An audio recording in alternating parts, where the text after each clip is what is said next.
Hey Gators, it's Dr. Jensen. I just wanted to do a quick video on using apps.ufl.edu to launch IBM SPSS Statistics 26 for our class for this semester. So if you want to follow along briefly, I can walk you through a couple of steps and settings that should be really helpful. So first, you'll want to go into your URL and type in apps.ufl.edu. That'll take you to our main apps page, where you'll want to provide your GatorLink username and password.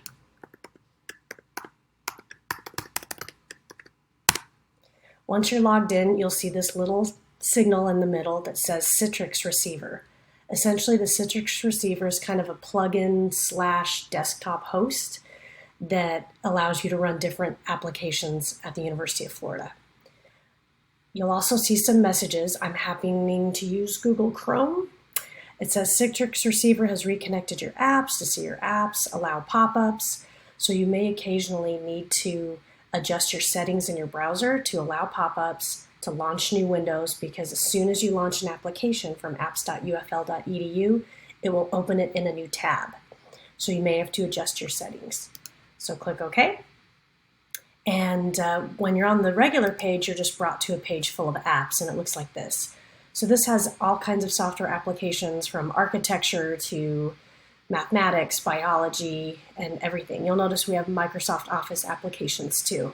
So if you find that you need to use things like Microsoft Word or Excel or PowerPoint and you don't have a license for it on your computer, you can use it for free here at the University of Florida. But I'm going to go over to the search bar and type in SPSS. So it pulls up SPSS Statistics 26. If you go to the main apps page, it's kind of somewhere almost a little further than halfway down the page. You can find it here in the middle. You'll see the sigma inside the blue circle icon.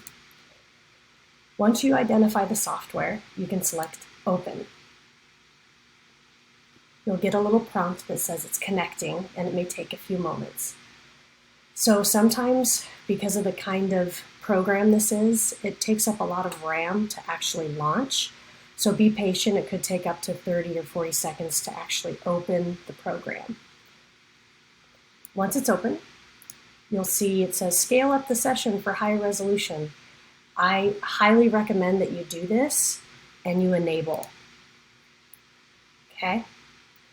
So it'll look at the fit of your screen and it'll say, this is what I think you're doing, and you can go ahead and scale it up or scale it down to make sure that the font and the text is the appropriate size.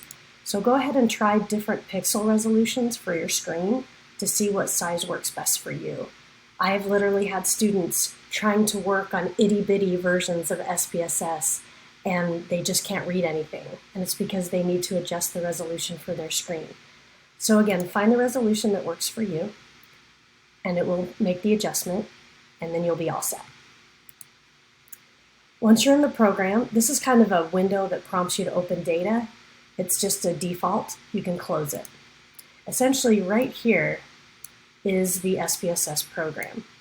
One thing I like to do as soon as I get into SPSS is I like to pull on the edges of the window so that I can expand my view a little bit better. When you get ready to open data, you can use the folder icon here, and you can start to browse in different sections. So for example, for labs, you will often be in Common Files R. You'll go to Courses, and then your section for your semester, and then Data, and you'll find a whole bunch of folders and SPSS ready files to use. And you'll start to be ready to open the file to work on for your lab. I have lots of other videos that show you some of the different windows that get launched for this program. It was developed on Microsoft Windows, so just keep in mind this is a Windows version of the program. If you purchase the program and download it on your hard drive, there is a compatible version for Mac that you can use. This is the free version offered by the university, and you'll have an output window and a data editor window. But essentially, this is SPSS. A A few other tips and tricks that I will show you. If we go back to the main page, just one tab over, you'll see this is the apps homepage. You can actually add favorites. You can go into favorites and you can put things like the R drive or SPSS statistics as your favorites. So that way you don't have to navigate through all these apps again.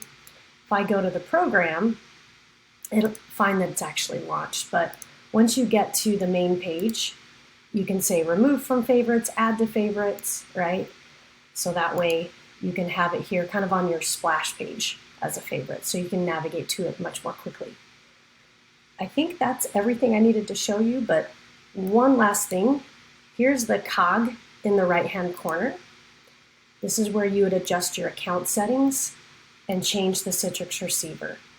This is kind of a tiny little link at the bottom that says use light version.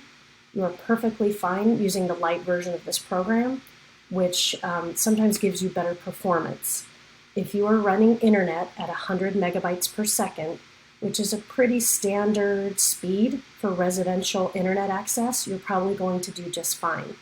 If you're running less than that, you may find that there is a little bit of lag time in performance on these apps and your internet service provider. So you may be prompted to go to an area that has a faster speed so that you can work. These software applications run on a multi-terabyte server and they perform relatively well, but of course, when it has a lot of traffic, sometimes you get some intermittent connectivity.